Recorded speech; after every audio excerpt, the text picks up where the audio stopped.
الريزولتا يقدر تعطيه لك ما بين 3 سوايع 3 سوايع ونص حتى ل 5 ساعات، يعني على حسب لا بريباراسيون ولا حسب. من دولة المغرب. أعوذ بالله من الشيطان الرجيم.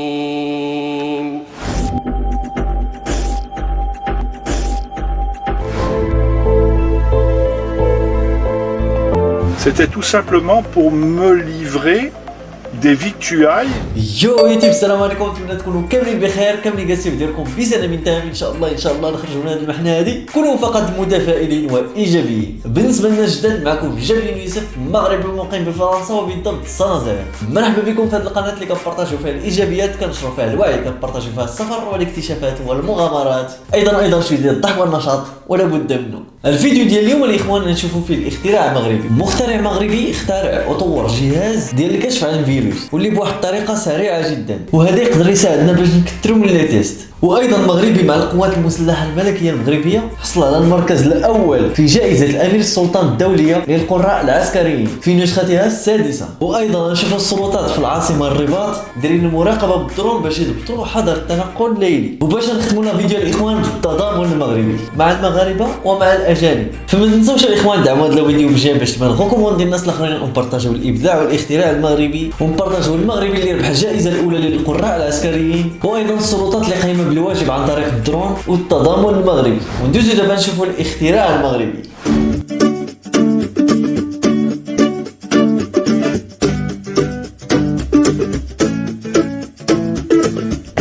السلام عليكم، شرف أنيس، 33 سنة، من مواليد مدينة الدار البيضاء. جيت اليوم باش نقدم لكم جهاز الكشف على الكوفيد بطريقتين. هو جهاز مغربي الصنع، جهاز فيه خوارزميات اللي كتمكنوا من انه يدير الاناليز ديال الصور الاشعه السينيه. حنا قبل ما نطوروا الجهاز قمنا ضروري بواحد الابحاث اللي خلاتنا نقلبوا على زعما شنو هي الطريقه اللي كيستعمل المغرب الكشف، ماشي غير المغرب يعني العالم كله، شنو هي الطريقه اللي هي دقيقه واللي معترف بها زعما عالميا للكشف على الفيروسات.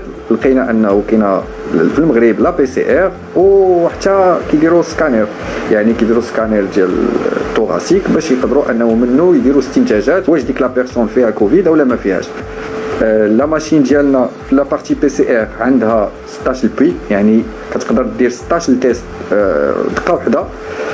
الريزولتا يقدر تعطيه لك ما بين 3 سوايع 3 سوايع ونص حتى ل 5 ساعات، يعني على حسب لا بريباراسيون ولا حساب لا بيرسون اللي كدير بها لو تيست. هاد لا ماشين عندها بزاف ديال الاستعمالات. بغينا نعرفوا واحد الانسان واش هذاك الولد ديالو ولا ماشي الولد ديالو.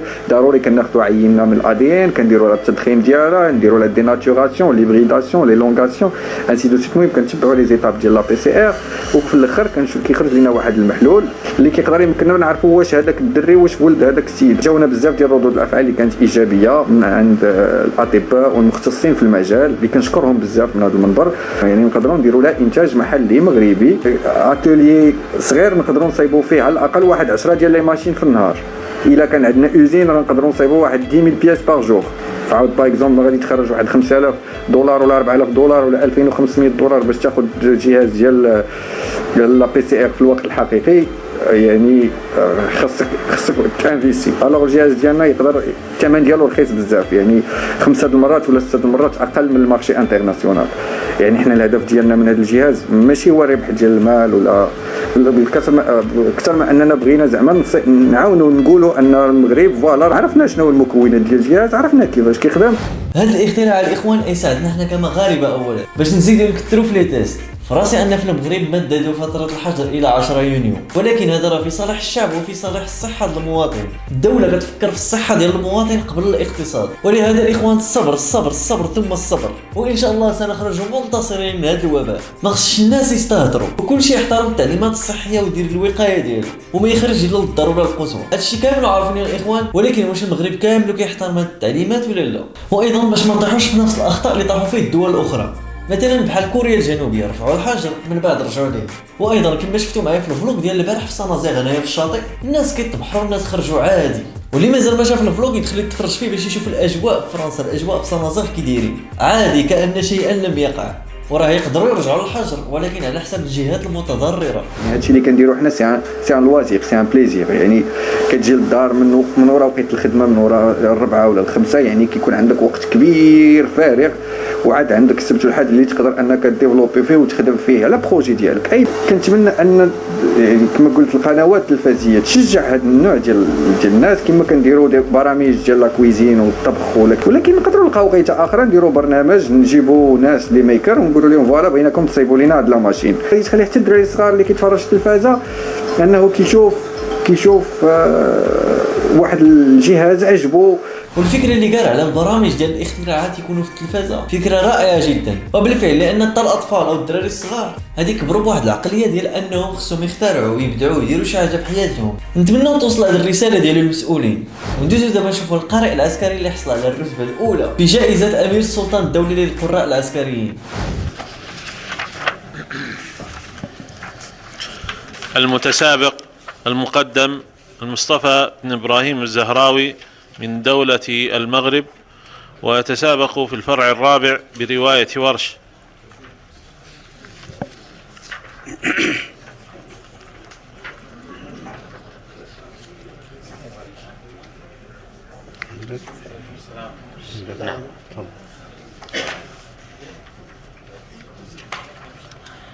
أعوذ بالله من الشيطان الرجيم. اقرأ من قول الله تبارك وتعالى سورة البقرة: وقالت اليهود ليست النصارى على شيء. أعوذ بالله من الشيطان الرجيم.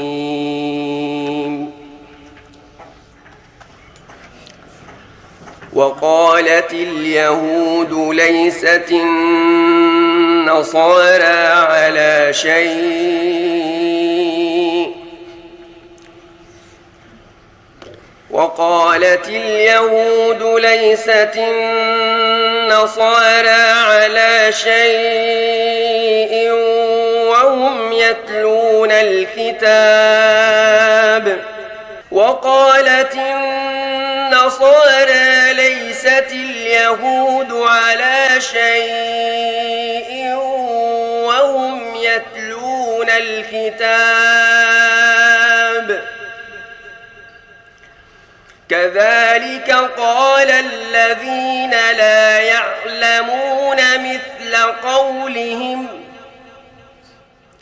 فالله يحكم بينهم يوم القيامة فيما كانوا فيه يختلفون. السؤال الثاني: اقرأ من قول الله تعالى في سورة آل عمران: وكان الله عليما حكيما. فريضة من الله، إن الله كان عليما حكيما. أحسنت وبارك الله فيك.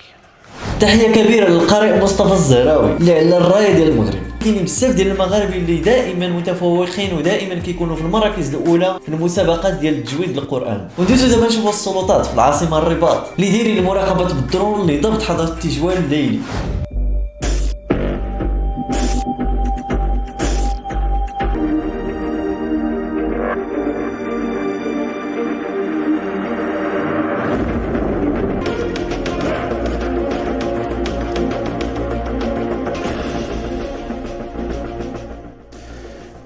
كاميرا الدرون أو ما يصطلح عليه بعض الأحيان تيقولوا الطيارة بدون طيار، هي تقنية عالية الجودة وفرها لنا السيد الوالي على مستوى مدينة الرباط. الدور ديالها هي تقنية كتساعد السلطات المحلية والأمنية في رصد تحركات الناس ومدى احترامهم للكونفينمون.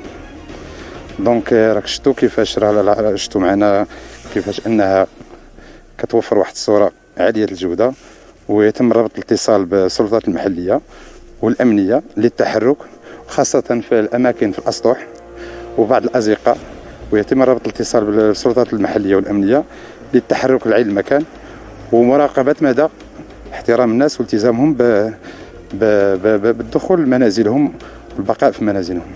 واو برافو اليوم الاخوان، هذه فكره رائعه جدا باش نيتي يضبطوا الحظر ديال التنقل الليلي وباش حتى الناس يحترموا الحجر. ودوزو دابا نشوفوا التضامن المغربي مع المغاربه.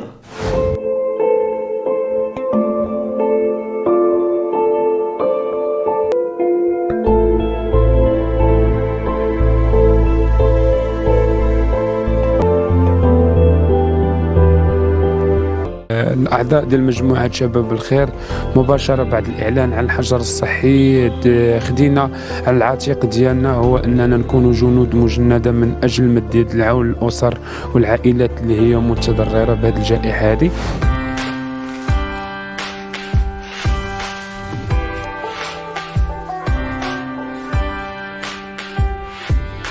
الجمعيه ديالنا ان نديروا هذه القفه، يعني هي الدفعه الثانيه من هذه القفه هذه. بصفتنا كجمعيه انخرطنا في المبادرات اللي عطاها صاحب الجلاله الله ينصرو، وكذلك المؤسسات اللي هي تشتغل على تشتغل عليها.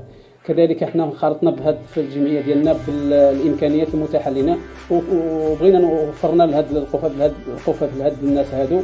هادشي كيزيد كيفرح الاخوان، وخصنا نزيدوا التضامن، خصوصا باللي زادوا 3 ديال الاسابيع في الحجر، يعني خصنا نتساعدوا بيناتنا الاخوان. وهنا باش يبانوا المغاربه الاحرار اللي متضامنين ومتساعدين بيناتهم في اي وقت. وندوزو دابا نشوفوا السائح الفرنسي في المغرب اللي تفاجئ بتلقي المساعده من المواد الاوليه. Bien, nous sommes mardi 12 mai 2020. Écoutez, cette nuit, il m'est arrivé quelque chose d'assez surprenant.